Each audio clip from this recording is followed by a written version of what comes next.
2 Raja-Raja pasal 21 ayat 1 sampai dengan 18. Manase Raja Yehuda. Manase berumur 12 tahun. Pada waktu ia menjadi raja dan 55 tahun lamanya ia memerintah di Yerusalem. Nama ibunya ialah Hesibah.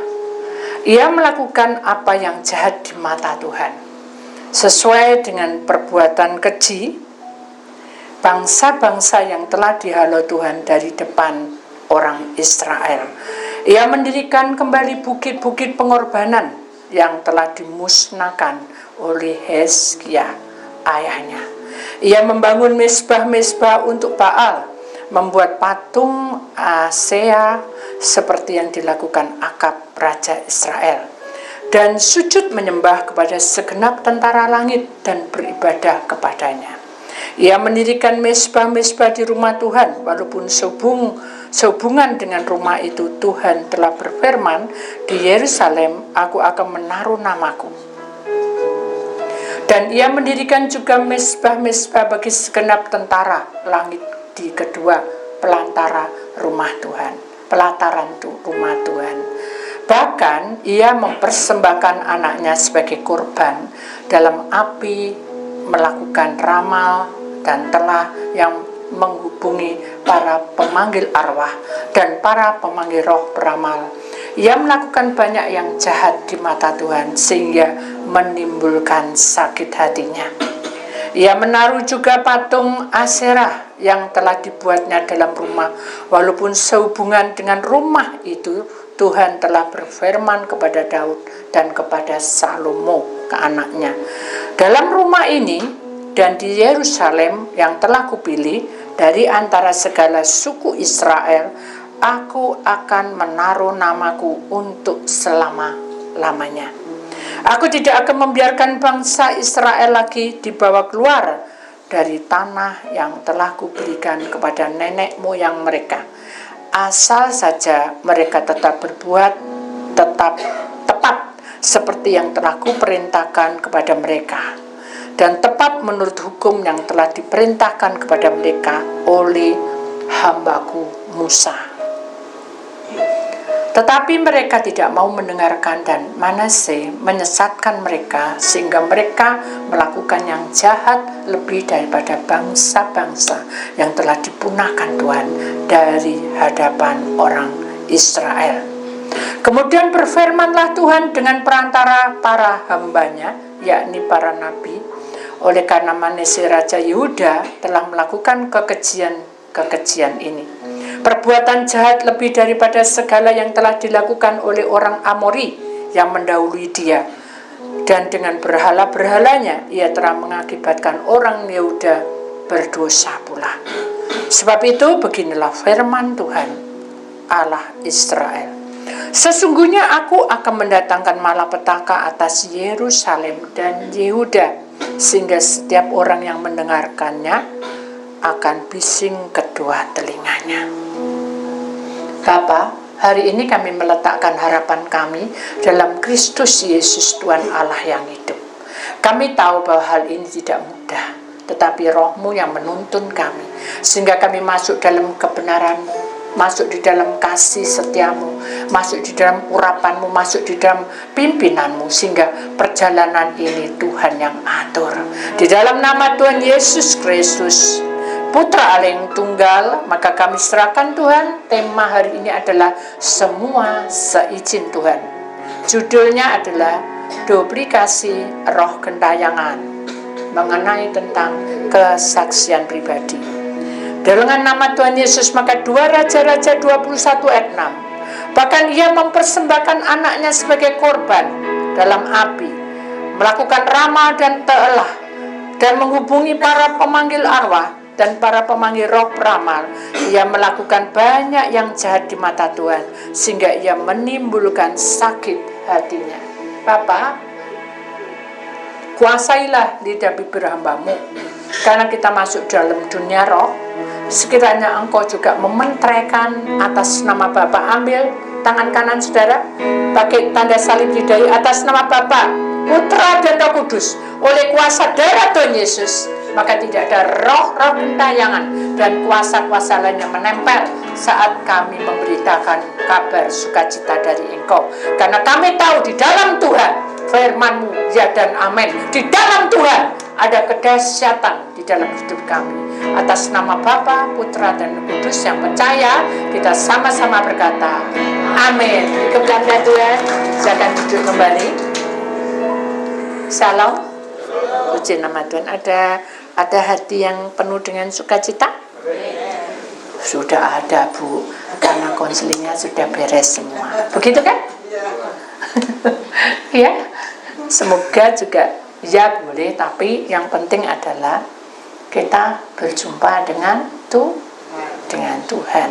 Saudara yang terkasih dalam Tuhan, hari ini temanya agak sedikit mengerikan. Mengapa kita memakai tanda mentera di dahi? Karena kita berkisah tentang duplikasi roh gentayangan. Ya, saudara, apa sih dan mengapa terjadi ada roh gentayangan? Kalau kita lihat, setan, Bu, ya memang pasti setan, lah, saudara. Karena di dalam dunia ini tidak ada yang sempurna, tetapi dengan tidak sempurna itu kita tidak boleh melanggar firman Tuhan. Kenapa? Karena Tuhan ingin supaya kita sadar bahwa kalau kita melakukan hal-hal di luar nalar kita, di luar kemampuan kita, itu sangat tidak boleh. Itu terlarang. Contohnya apa, Bu? Contohnya, kita ini tidak bisa kaya-kaya. Halo? Kita tidak bisa kaya-kaya. Dulu enak kerja. Wah, apa-apa, dreng. Uang itu sudah buat saya gampang. Tapi sekarang sampai jentit loh kasarannya ya. Sampai perlu berkeringat. Siti dapat sedikit sekali. Coba nih, gitu ya. Pengeluaran dan pemasukan sangat tidak seimbang. Apakah Anda aja? Tidak. Seluruh dunia mengalaminya. Jadi, saudara tidak boleh berkata yang tidak membangun. Karena roh gentayangan ini selalu hadir di tengah-tengah orang-orang pilihan Allah. Kenapa? Karena orang-orang pilihan Allah itu mahal harganya di hadapan setan. Tahu, saudara? Jadi kalau orang jahat, diwarna jahat. Tapi kalau orang baik, dia berusaha mengambil kelemahan kita. Makanya kita harus berhati-hati ya. Kenapa kok kita berjumpa dengan roh gentayangan? Bu, roh gentayangan ini apakah disamakan dengan seperti orang mati tabrakan, seperti mati bunuh diri, seperti mati yang tidak dipersiapkan, dibunuh orang, dirampok? Bisa juga terjadi seperti itu. Tetapi saudara harus perhatikan baik-baik ya, supaya saudara tidak salah mengerti ya. Setiap orang kalau kita itu menyembah kepada Tuhan, kita tidak akan mengorbankan anaknya sebagai tumbal. Saya ingat ada satu kesaksian, ada di satu tempat, saya tidak sebut namanya. Mungkin saudara sudah dengar. Ini adalah kepala suku kasarannya ya, kepala suku. Dan tiba-tiba saya kenal gitu. Dia kenalin saya dari si A. Kemudian dia ini senang dengan lagu. Padahal saya ya nyanyi biasa, tapi dia bilang kata-katanya itu menyentuh hati dia. Akhirnya kita berdoa, sering berdoa, terus sering juga ikut pelepasan ya. Lama-lama kan kalau kita itu sudah pelepasan, lama-lama arahnya kemana? Mesti pengurapan rumah. Jadi saya gini, Tuhan, saya tidak tahu orang ini, tapi orangnya rajin, cukup rajin ya. Dia bilang bahwa walaupun dia jauh berbeda dengan saya, tapi saya tahu bahwa apa yang diajarkan dia itu ya pasti dia juga mengampuni, mengasihi. Tapi menurut saya tidak banding-bandingkan keselamatan tidak ada. Jadi hanya kebaikan orang. Jadi saudara, kalau baik itu nanti berkatnya banyak, betul memang. Tapi yang penting adalah keselamatan. Dan itu nanti semuanya itu akan mengikutinya, gitu ya. Jadi semua akan mengikutinya. Jadi kalau kita hanya kebaikan toh, tidak ada keselamatan, ya sampai di situ. Intinya kayak gitu. Tapi saya susah untuk mengutarakan karena dia punya wibawa. Tahu sudah wibawa? Pernah lihat orang yang punya wibawa? Halo. Rasanya apa sih? Aduh, sungkan aku, gitu ya. Iya. Gitu? Aduh, janganlah, aku ndak enak nanti gitu. Ada sesuatu yang membuat kita ndak enak gitu aja. Akhirnya saya gini sama Tuhan, saya itu sudah kenal dengan orang ini, tapi saya kok jadi ada rasa yang nggak pas, bukan bimbang. Kenapa orang ini bisa kenal gitu? Dia selalu berkata bahwa kamu tuh harus bisa mengampuni orang, kamu juga harus bisa berbaik hati dengan orang baik, semua baik. Saya tak iyai. Tapi satu hal yang saya tidak tahu, suatu malam ya, saya berdoa, roh saya itu keluar, ayo ikut aku, kata malaikat. Kemana Tuhan? Ikut saya. Begitu ikut, saya masuk itu ada ruang tamu, terus ada kayu-kayu ya. Jadi itu kayu itu kayu apa ya namanya, kayu jati itu kayak dihiasi gitu. Maksudnya saudara tahu tuh kayu yang asli jati, terus sudah aslinya kayak gitu, ada apa ya namanya itu ya. Jadi kayu itu memang sudah terhias dari pembentukan dari kayu aslinya. Kalau lubang ya lubang, kalau ada enggok-enggokannya ya kayak enggok. Jadi kayak diukir tapi tidak diukir, itu dari asli dari pohonnya gitu. Intinya kayak gitu. Jadi saya itu bingung karena saya melihat kayu, saya melihat kursi, tapi kursinya bisa ngomong.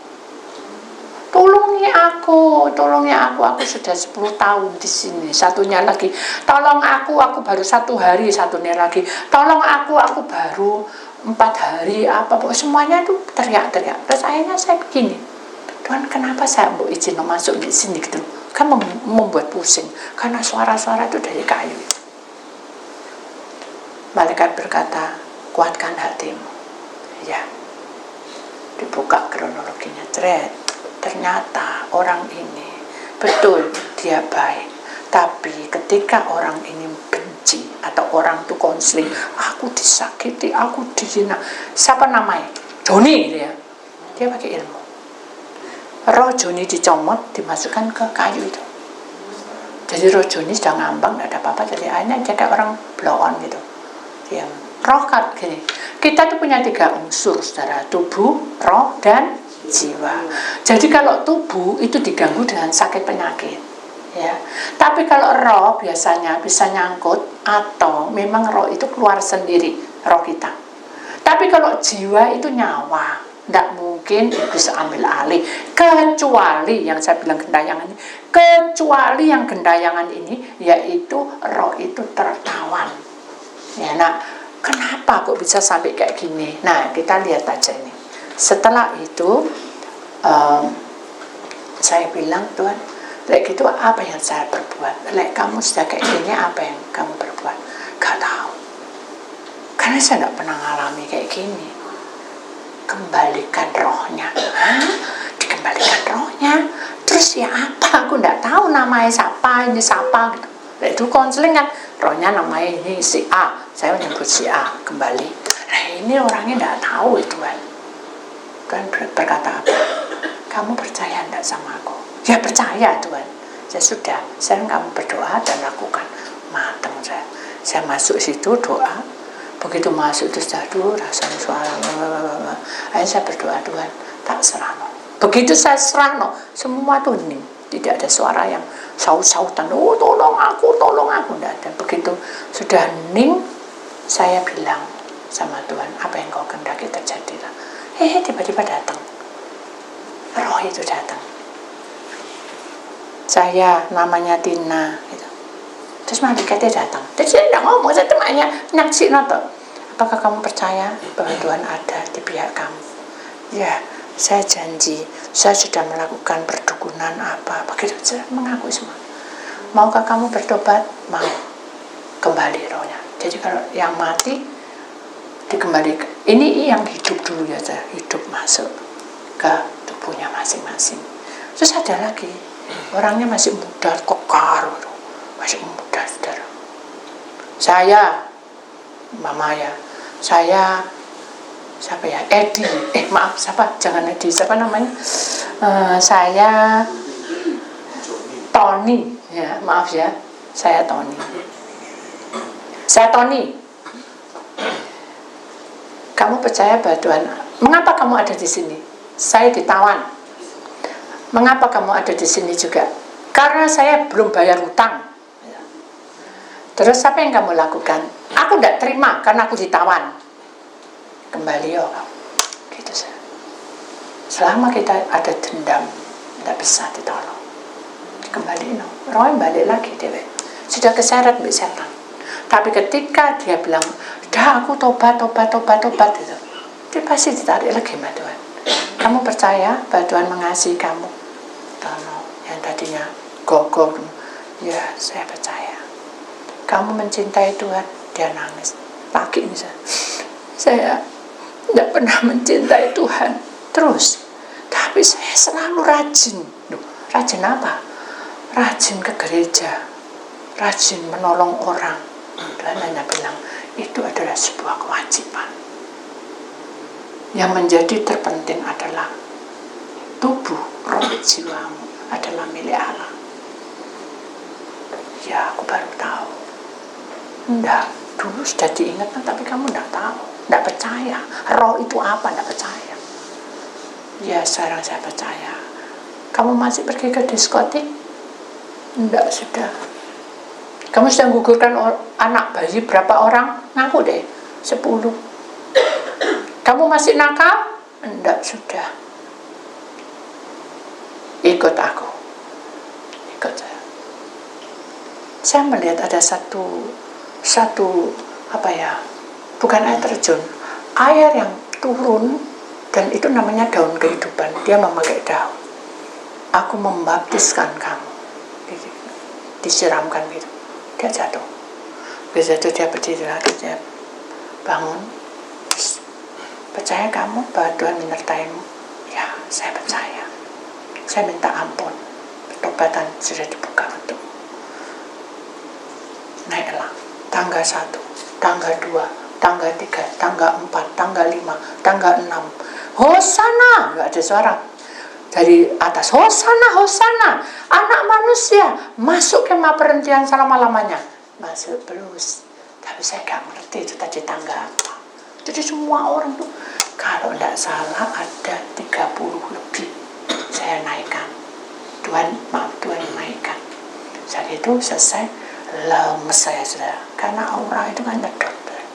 Orang itu membawa roh kita itu kalau pergi ya, kalau tidak dibentengi Tuhan bisa lemes, atau mungkin kita bisa pingsan, atau kita bawa. Tapi karena Tuhan yang mengajak, jadi kita kuat, tapi tetap aja lemes.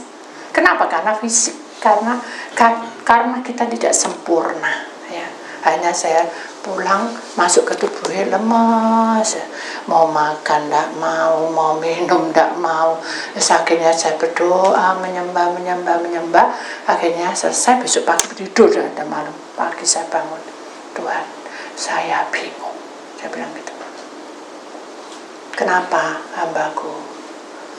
Karena saya tidak tahu kemarin itu apa. Buka lagi kronologinya sama Tuhan. Orang ini punya ilmu. Dia suka mengambil nyomot roh orang. Dia menolong. Karena orang ini disakiti. Tuh, tidak bodoh Tuhan hukumi. Betul tidak? Kita mengampuni tapi nyomot roh orang. Gak boleh kan? Dosa kan? Kita bilang, loh siapa ya Tuhan enakin? Tidak apa-apa. Kamu doa aja seperti biasa. Tapi saya tidak berani loh Tuhan, tidak enak saya ngomong. Ya orang itu tiap hari doa sama saya. Hanya saya bilang tak serano, begitu diserano, saya baru terima telepon, kring gitu. Oh maaf, Saya lanjutin dulu. Terus saya tanya, oh berarti mereka itu ada yang mati, ada yang enggak. Benar. Yang mati meninggal itu naik kemah perhentian. Ada 7 tangga. Yang ke-7 gerbang itu perhentian dibuka.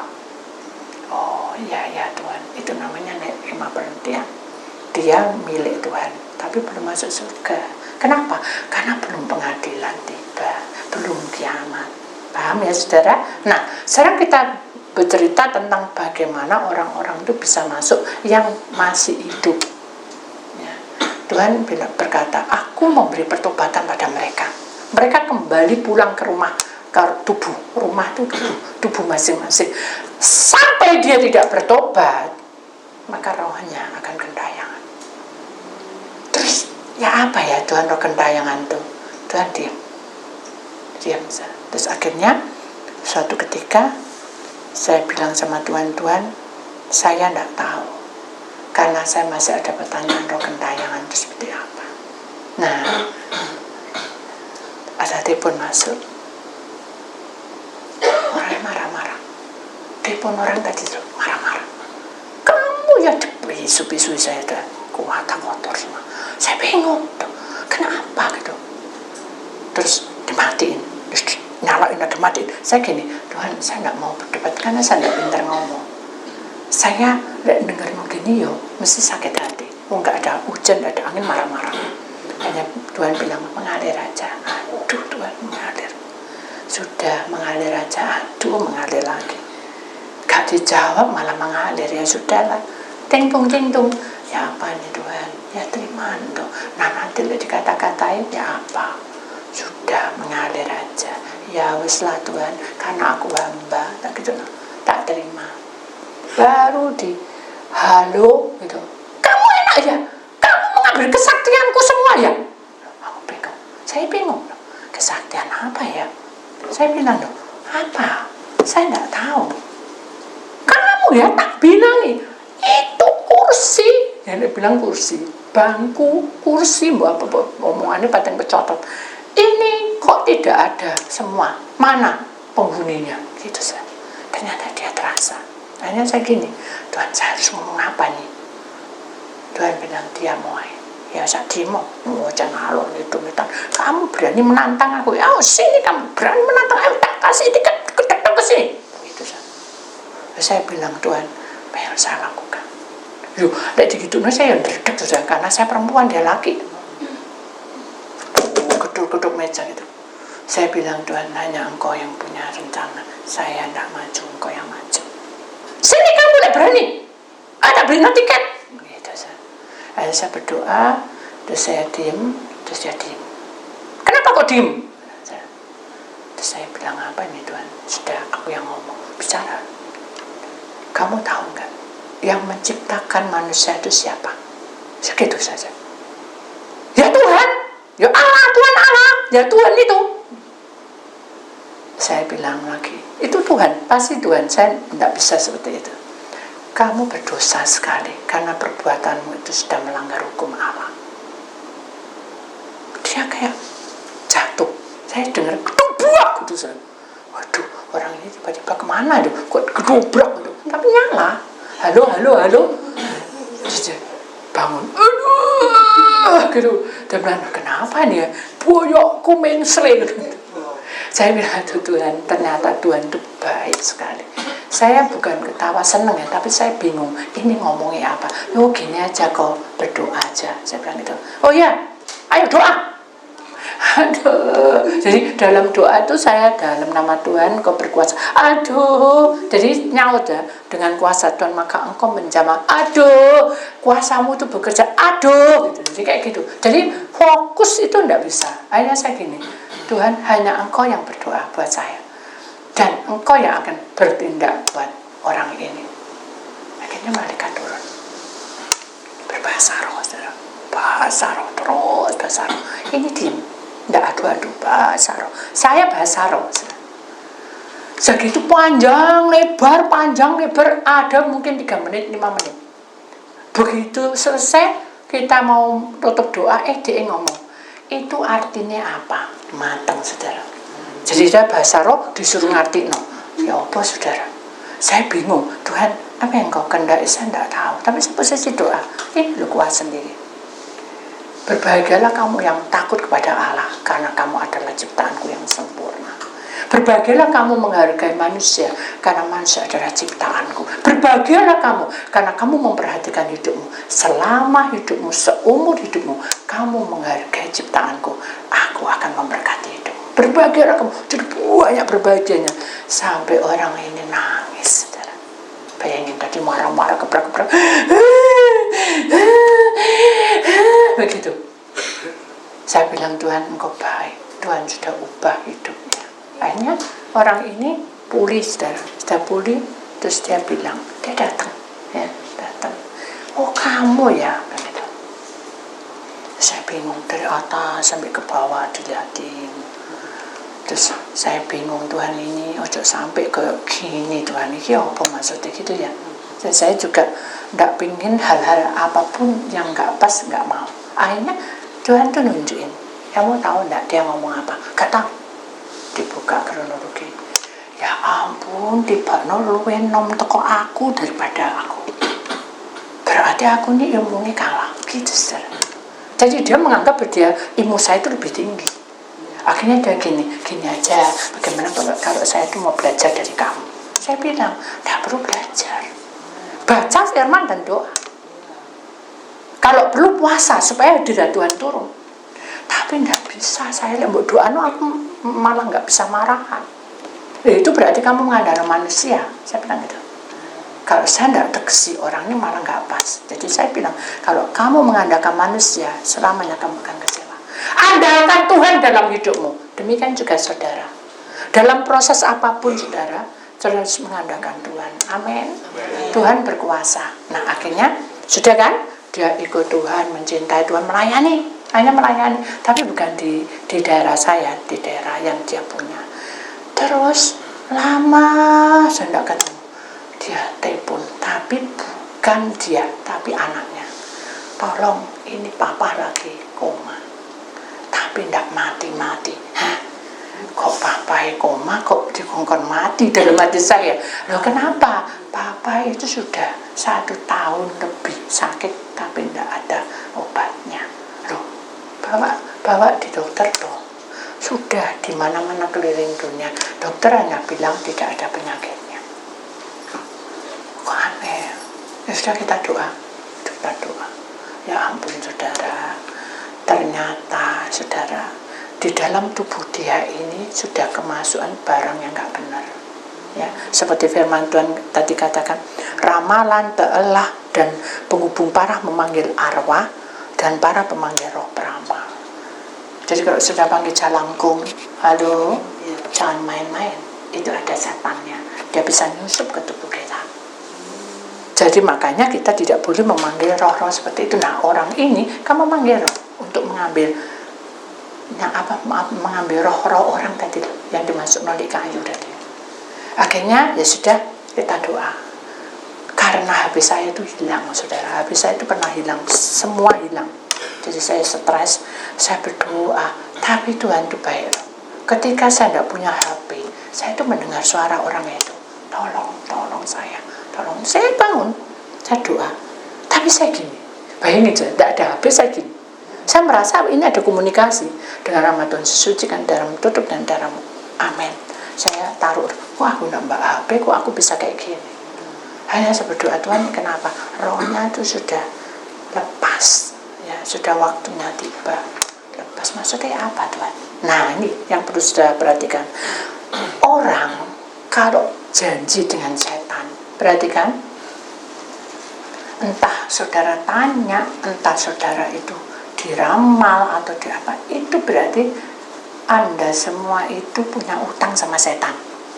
Ya, begitu tiba waktunya setan bilang, kan kadang kita tidak tahu berapa tahun, tapi ini sudah lebih dari 1 tahun, habis waktu, setan ambil alih, nyawanya diambil. Nah, begitu nyawanya diambil, inilah yang namanya roh gentayangan. Ya, jadi dia tidak bisa naik ke kemah perhentian, tapi dia nyantol. Dengarkan sini, kita ini ada bulatan, ya. karena tidak ada gambar, ya bulatan. Jadi ini di paru aja. Ini alam sadar, ini alam roh. Kita hidup di alam mana? Alam sadar. Ini dicubit sakit ini kan alam sadar. Ini alam roh. Tapi kalau alam roh ini, saudara, ini bukan bagian kita, karena ini alam roh bukan roh kita yang di sini. Ini roh-roh segala roh. Roh kejahatan, roh-roh yang gak pas. Nah, di batas ini ada garisnya. Nah, ini namanya orang yang nyangkut-nyangkut, yang gentayangan itu di sini rohnya. Rohnya di sini rohnya. Jadi, dia tidak bisa keluar, tidak bisa masuk, ya pokok di sini. Nah, iblis lihat dia menyerupai orang yang mati itu lewat mimpi. Dia bawa lewat apa aja, ketoan inilah, kelihatan itulah yang sudah meninggal lah. Itu namanya bukan orangnya yang datang, tapi roh itu yang menyerupai, roh setan itu menyerupai wujud orang yang meninggal tadi. Nah, akhirnya anaknya ngebel, papa kok sudah meninggal, kok masih berputar di rumah. Saya bilang, kamu harus tahu ya, bahwa kalau papa itu meninggal, posisinya kamu sudah doakan, sudah besar, sudah, semua sudah, hanya kita doa. Begitu kita doa, saudara, benar, saya kelihatan roh itu ada di pojok sendiri, dia diam, kayak orang tidur. Saya bilang, Tuhan, apakah ini betul-betul rohnya orang yang meninggal? Bukan, setan. Nah, terus roh yang dia punya di mana? Dia nyantol nih antara alam sadar dan alam roh. Di sini banyak yang tabrakan, bunuh diri, segala macam. Belum waktunya di sini, di tempat ini. Makanya, nah apa itu sih? Mengapa Tuhan itu harus dikubur 3 hari di alam maut? Dia mengambil kunci maut. Pertama, kedua, dia bisa membawa firman, memulihkan orang-orang itu untuk naik kemah perhentian. Kenapa saya bisa tahu? Karena pada saat saya koma, saya dibawa. Jadi, mengapa saya tahu itu ada kemah perhentian? Karena saya koma, saya dibawa ke sana. Kemah perhentian itu semuanya tidak ada malam. Tapi, saudara, di sana semua burung, semua binatang bisa bicara, kayak Firdaus. Cuma itu orang mati semua. Contoh nih ya, contoh. Suami saya kan bilang gini, Tuhan, Mbok aku sekali tempo itu, ya, Tuhan tunjukin kemah perhentian di sini apa. Dan izin aja, tapi udah lama baru diizin. Loh, kamu ngerti, saudara? Kamu kan di sini, iya. Aku sudah meninggal tanggal ini, tahun ini. Kamu kenapa? Ya, ini loh, aku kena diabetes, terusnya masuk ke jantungku bengkak. Terus malaikat Tuhan tuh berkeliling membawa daun kehidupan, dikasih orang-orang itu tadi. Jadi itu obat untuk menyembuhkan. Terus saya bingung, kenapa ya kok mesti harus pakai daun kehidupan? Ya, kenapa kok mesti harus dikasih kayak gitu? Ternyata Tuhan izinkan supaya apa? Supaya pada waktu nanti penghakiman tiba, hei Yanco, apa kerjamu? Oh, saya rajin, tapi saya matinya itu kena stroke. Nah, tidak bisa. Karena roh itu pengakuan. Makanya di dalam kemah perhentian itu diobati, saudara, sampai pulih. Kalau sudah pulih, sinarnya itu terang gitu. Jadi saya tahu bahwa Tuhan itu ajaib. Amin. Dia sediakan kita betul-betul persiapan. Makanya kita tidak boleh main-main. Selagi kita di dunia, jangan sampai kita mengikuti roh gentayangan. Wah, aku tuh kemarin dimpeni ambil mamaku. Nah, itu saudara, tidak boleh. Berarti pasti ada yang nyangkut. Karena selama ini juga saya tidak pernah dimpi. Papa, adik saya, juga suami saya, karena saya yakin dia di surga dengan sukacita. Dia tahu kita, saudara, tapi dia tidak bisa mendoakan. Dia tahu memorinya masih ada. Tapi begitu nanti penghakiman tiba, saudara, semua orang sudah disatukan. Tidak ada suami, istri, anak, tidak ada. Semua saudara. Jadi mengerti saudara, jadi roh gentayangan itu adalah duplikasi tentang setan. Bagaimana setan membentuk wajah orang mati itu yang nyangkut-nyangkut tuh ya. Yang naik kemah perhentian bisa? Tidak bisa. Tidak bisa. Tapi kalau saudara nangis, nah ini saudara, berarti kan kita punya mama nih, punya anak atau punya suami, nangis itu, kenapa kamu jangan sampai kayak gini, aku ndak rela, aku tak matian. Nah, roh di sana tahu. Begitu dia ndak tahan, dia akan turun, namanya alam maut, jurang maut, bukan lorong maut, maaf, lorong maut. Jadi dia masuk ke situ. Kalau masuk dia turun ke bumi. Dia ndak ketemu istrinya, dia juga ndak bisa ketemu anaknya, tapi dia sudah dianggap oleh Allah, dia tidak bisa masuk ke surga. Makanya dalam firman Tuhan bilang, ketika salah satu dari saudara yang hilang maksudnya ikut Tuhan itu, kamu bersuka cita karena dia sudah dekat dengan aku. Sekarang perjuanganmu, kamulah yang tinggal di dunia ini harus berjuang. Intinya kayak gitu. Saya paham ya saudara. Jadi kalau ada orang yang kita cintai itu ikut Tuhan, itu berarti kita sudah plong. Dia tidak akan diapa-apakan, kan di sana tidak ada apa? Malam, tidak ada gertak gigi. Semuanya sukacita, tapi menunggu saatnya tiba, itu nama-nama itu dipanggil. Barulah penghakiman tiba.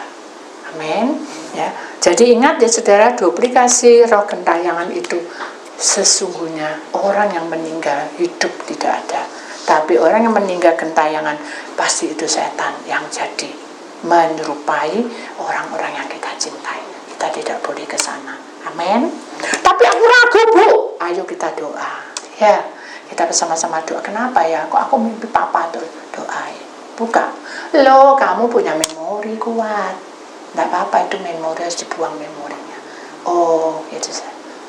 Jadi tidak ada papa minta makan, maaf ya saya, papa ini kasihan, gitu, tidak bisa, karena di sana itu sudah lengkap, tidak kekurangan suatu apapun. Karena malaikat sukacita semua melayani, saling melayani. Amin. Ya. Mari kita percaya bahwa duplikasi roh gentayangan ini tidak boleh ada di dalam kehidupan kita. Dalam kehidupan kita itu berbahaya sekali. Ya saudara, itulah firman Tuhan.